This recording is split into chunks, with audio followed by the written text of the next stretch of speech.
Buckley, no longer Melissa Henley, as many of us know her as.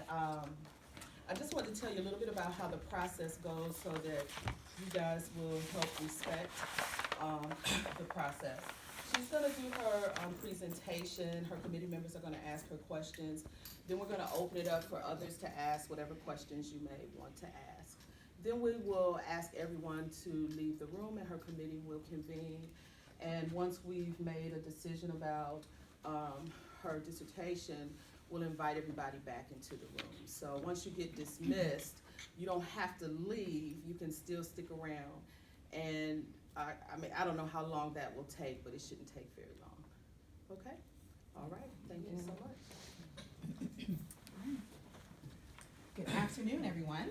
Good afternoon. How are you guys doing today? Great. Good. Before you, hold on one second. Sure. Before you, why don't you introduce your committee members? Absolutely.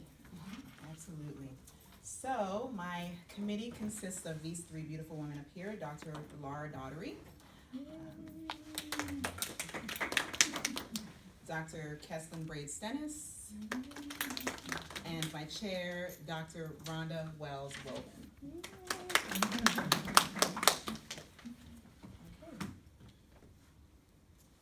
Well, I would like to thank each of you for being here this afternoon. It means a lot to me.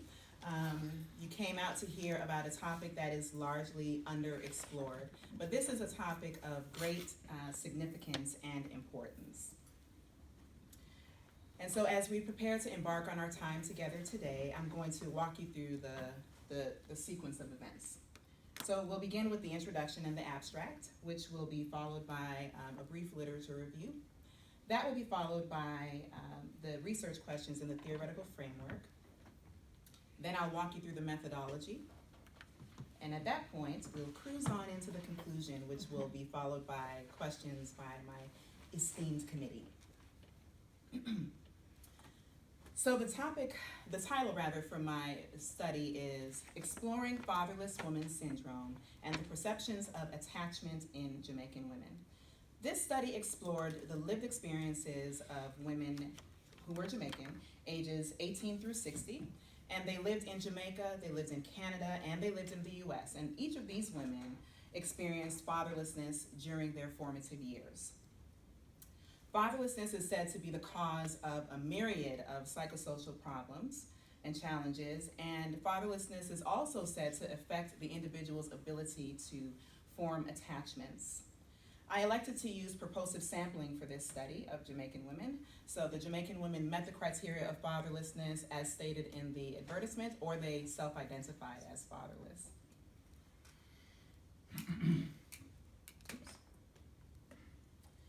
So what exactly is the problem that we're looking at? First and foremost, fatherlessness results in a whole host of challenges, including suicide, death, maladaptive behaviors, high school dropouts, risky sexual behaviors, poverty, emotional difficulties, so on and so forth. And sociologist Popenoe indicated that in particular, daughters suffer a great deal as a result of fatherlessness. So the terms that I would like you to bear in mind as we continue with the discussion are as follows. Black woman has been defined as a woman of African descent. Co-researcher, and I will explain this a little further later on, but the co-researcher term describes individuals who participated in this study and shared their lived experiences regarding fatherlessness. Jamaican women are women who were either born on the island or they were born in another country to a Jamaican-born mother and father.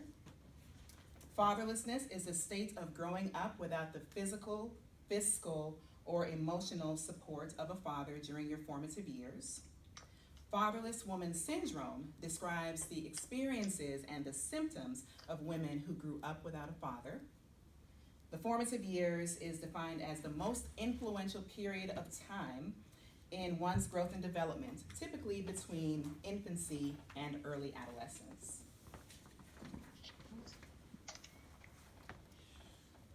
Fatherlessness is said to be the most harmful demographic trend of this generation, and it also is said to be a major contributing factor to the reduced well-being of children.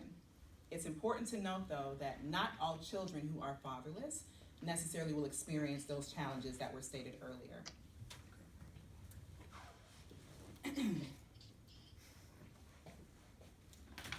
With respect to father presence, because we can't talk about father absence without talking about the flip side of that coin. So father presence is said to contribute to the emotional stability of a child and results in low levels of depression and low levels of anxiety in children. The term daddy issues, which I'm sure everybody has heard. Daddy issues is a commonly used term in pop culture. However, it does have a very negative connotation. It defines a lack of emotional and psychological balance that exists within one who grew up without a father.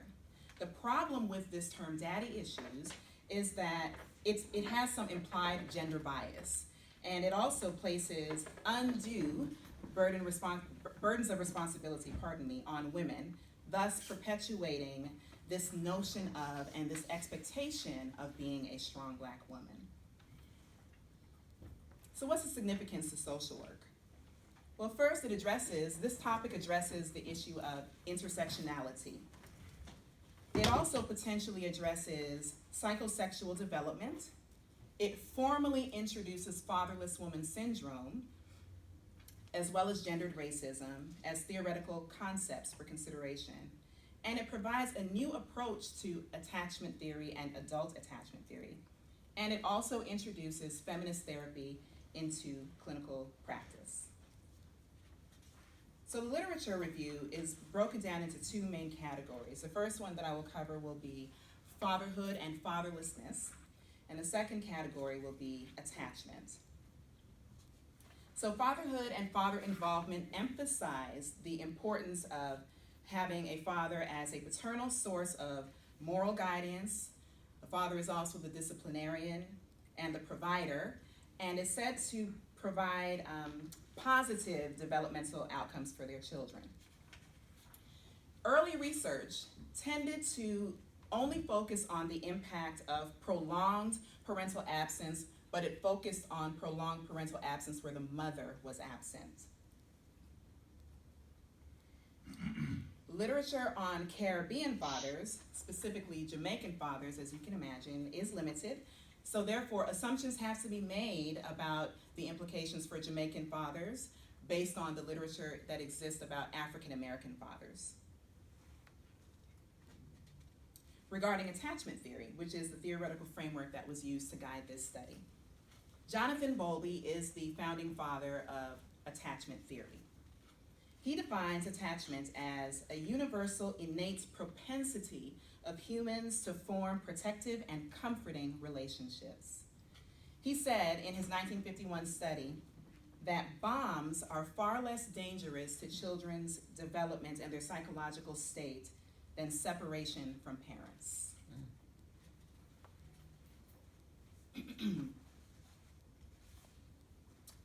Attachment theory addresses the emotional bond that happens between an infant and their caregiver. And the absence of attachment bonds is believed to create challenges for forming future attachments. Attachment theory is said to be the most effective theory to address and to explore the dynamics in father-daughter relationships, which is why it was the selected theory for this study.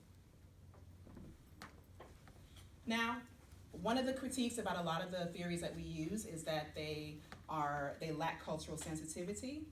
However, it is stated early on with attachment theory that this is not a theory that is applicable to white middle-class persons.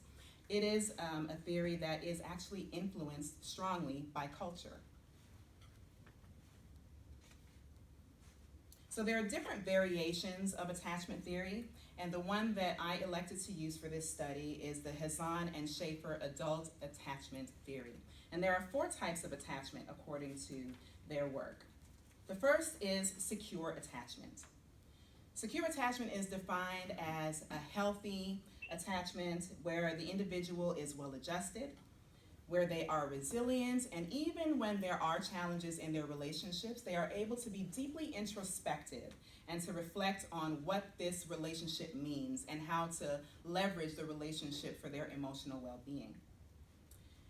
Anxious dismissive attachment type, those individuals are fearful in general of relationships. They tend to be extremely disorganized in how they approach relationships. And they also have a tendency to really protect themselves, so they go inward. The last two are similar. They're both insecure types of attachment. So insecure ambivalent, those individuals, they avoid close relationships. But what makes them unique is that relationships across the board cause them anxiety.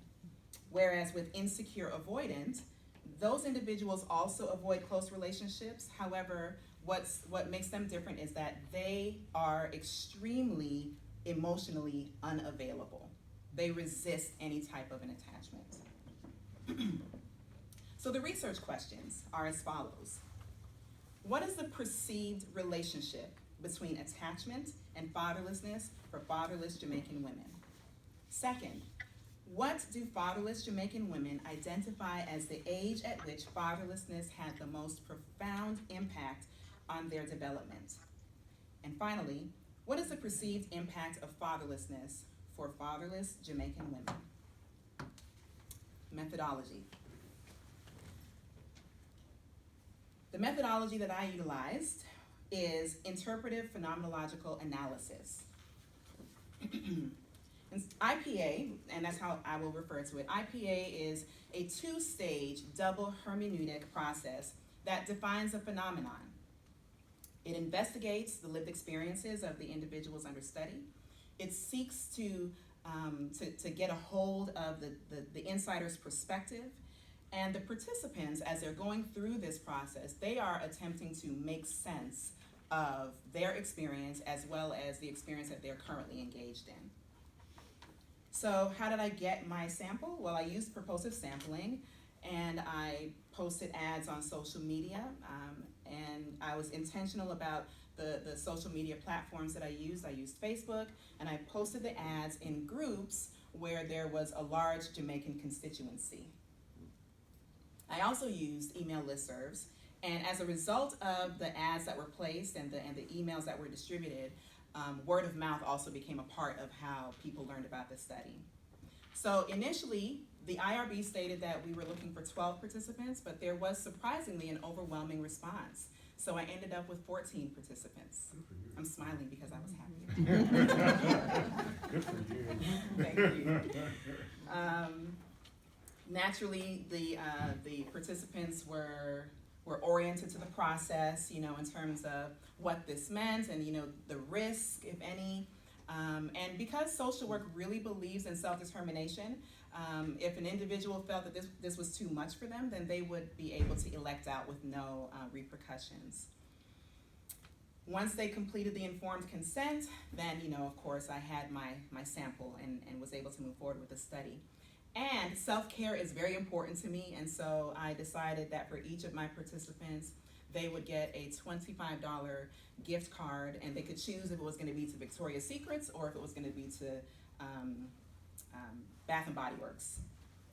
Following their interviews, each of the participants were given the opportunity to participate in a 15-minute debriefing session with a licensed clinical social worker here in Maryland. The reason for that, I think, is obvious. The nature of the discussion that we were going to embark on was very emotional, and I wanted them to be able to have the opportunity to put themselves back together emotionally. So that's just the strategy, how I moved through everything. So the demographics. As I said, I had 14 participants. The youngest participant was 24 years of age. The eldest was 55. Each of these women had different relationships and different marital statuses. So some were married, some were divorced, there was common law, and some were single. Some of them were mothers. They had different types of education levels, and certainly different income levels. And also, one of my participants identified as gay.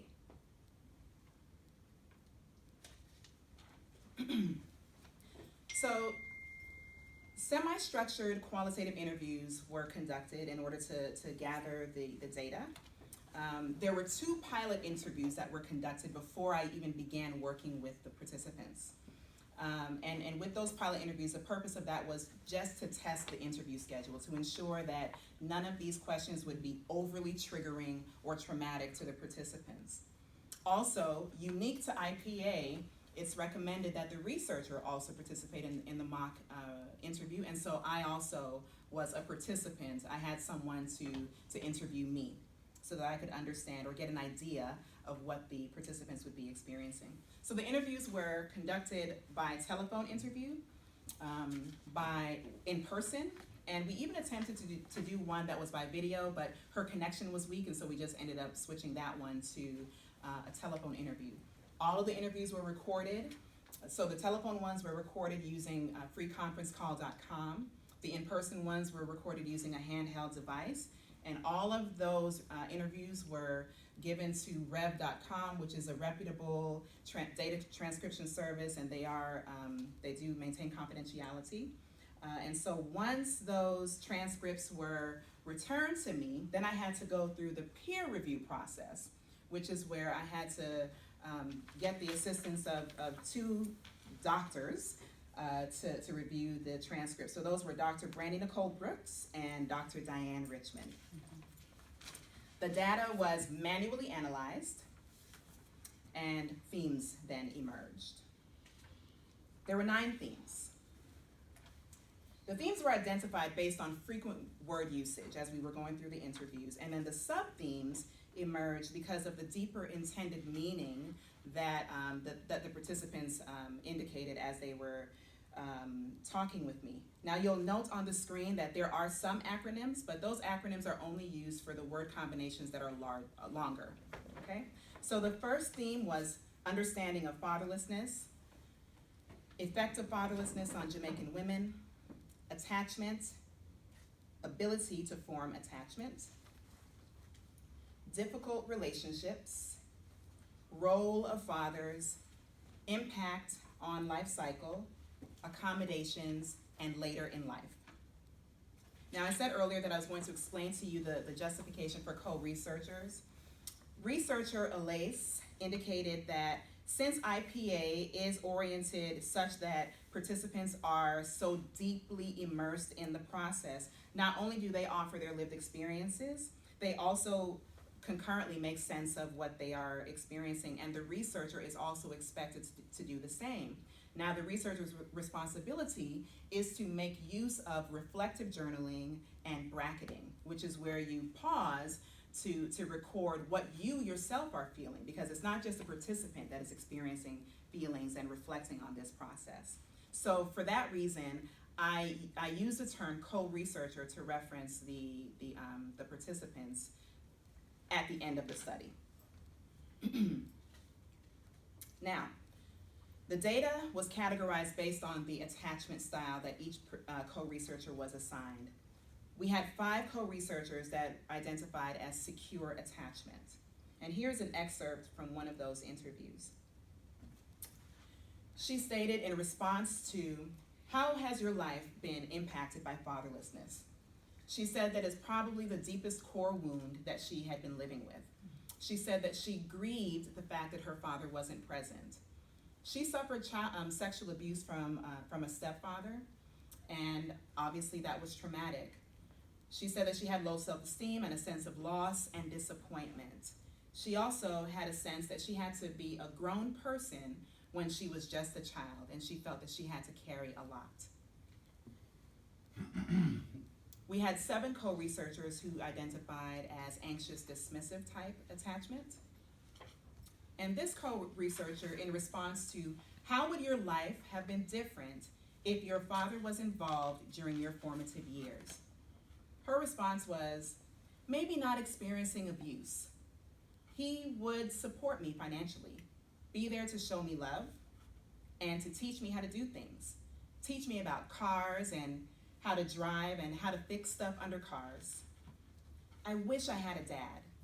Yeah, I had daddy issues. Oh God. We had one co-researcher who identified as insecure ambivalent. And her response to, can you describe your ability to form attachments, is as follows. She said, attachment feels like belonging. Even at this point in my life, I still don't feel like I belong. So I try not to attach myself to people. If I think something is too emotionally close to somebody, I will literally not see them for a while. And then I'll, like, you know what I mean? I'll get cold. Because you haven't had the right bonding, and it really aches. It makes it impossible for you to have actual relationships with people. And finally, insecure avoidant. One co-researcher, in response to the question, what is your perspective on the ideal role a father should play in the life of his daughter? She said fathers are supposed to provide, nurture, and support in terms of safety needs, food, and so on.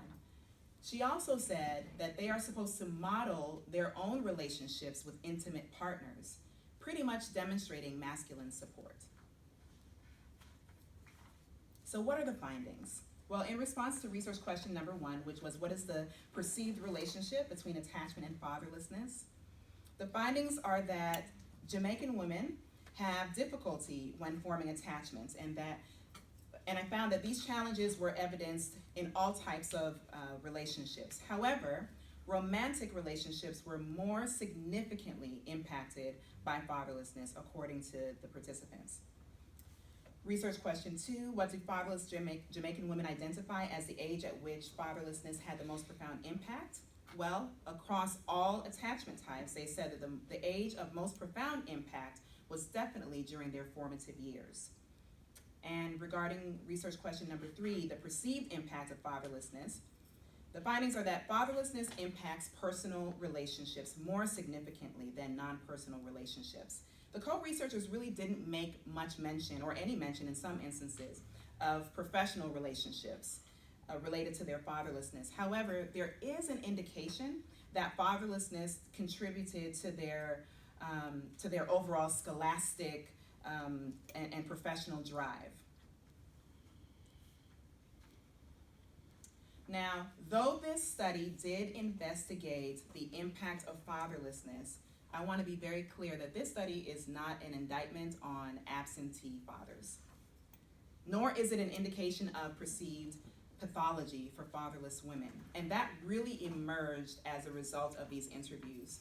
None of the participants, wanted to harp on their father's absence.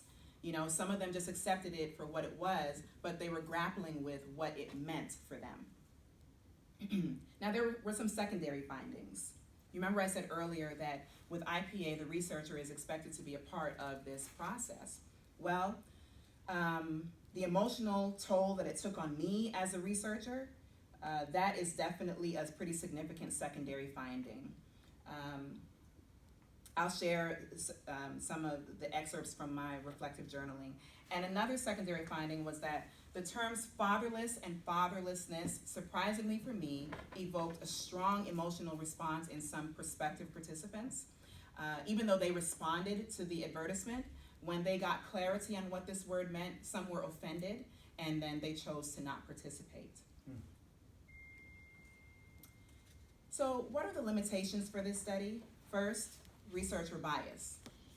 Here are some excerpts from my reflective journaling. On June 22nd, I said, so I've had 2 interviews transcribed, and the high that I felt when I started recruitment has completely dissipated. I'm looking at the transcriptions, and I'm confused as to how to take this to the next level. Excuse me, Mom, I'm sorry for this word I'm about to use. Imposter syndrome is kicking my ass. And secondly, in analyzing AB's interview, she said in response to question 7, towards the end of her question, she said, I wish I had a dad. Yeah, I had daddy issues. Oh God, I had daddy issues. That made me tear up because I guess I did also. And if the truth be told, I guess I still do. Another limitation of this study was that it was conducted solely on Jamaican women. And as mentioned earlier, the definition of the term fatherlessness could be considered to be a limitation. So what are the implications of this study? First and foremost, the implications for practice. In terms of clinical social work practice, the hope is that clinical social workers will begin to develop an understanding of feminist therapy, as well as have an understanding of fatherless woman syndrome and incorporate those two perspectives to be able to better serve women who are indeed dealing with fatherlessness. From a policy perspective, Let it go. From a policy perspective, fathers who are non-custodial are, of course, required by law to pay child support for their children. However, I would like to see that not only are they required to pay child support, but that they are also required to engage in their children's lives. And also, non-custodial fathers should also, they might benefit from attending peer support groups with other fathers who are dealing with the responsibilities of being a father. For future study, I would like to replicate this study with women who are actually living in Jamaica and have not left Jamaica, just to see if there's any difference. Certainly, I would like to replicate this study with women who are Jamaican and who are, I'd like to replicate the study with women who are from different groupings in the African diaspora. I would also like to be intentional about recruiting gay women because, as I said, one of my participants was gay, and she had a lot to say about her experience with respect to fatherlessness, so I would really like to be able to be purposeful in that regard. I would also like to include mothers of fatherless children to be able to gain an understanding of the messaging that was given to their children as they were raising them. You know, was the messaging, well, what type of messaging were they giving their children? And finally, I would like to deliberately incorporate the 5 main areas of social work education. So human behavior in the social environment, policy, research, practice, and ethics. In conclusion, in spite of the multiplicity of the challenges experienced by the co-researchers, there was a willingness to forgive their fathers, even the fathers who were deceased or those who departed before her birth. This willingness to forgive is likely a characteristic of what it means to be a strong Black woman.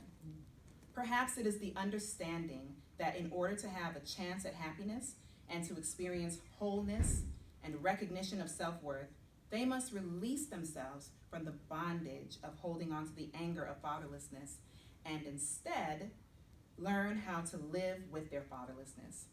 It is the position of this researcher that the syndrome under study, Fatherless Woman Syndrome, is in fact an exploration of life experiences and the possibility of rebirth.